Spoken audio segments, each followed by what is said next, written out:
हाय, मैं हूँ सना अमीन शेख और आप सब देख रहे हैं रमजान।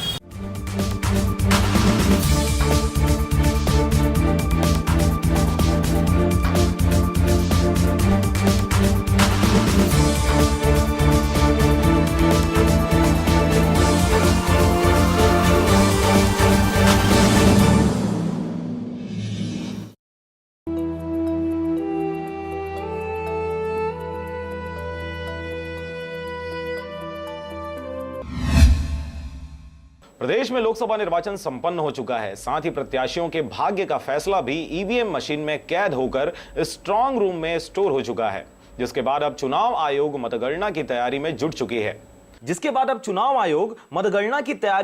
चुकी है। आपको बता दें कि निर्वाचन आयोग द्वारा 23 मई को मतगणना कार्य संपन्न करवाया जाएगा। इसी कड़ी में प्रदेश की राजधानी रायपुर लोकसभा क्षेत्र के सेजबहार में मतगणना हेतु तैयारियां की जा रही हैं। रायपुर से सुधा बाग के साथ ज्योति राव की रिपोर्ट, आरजे रमझाझर।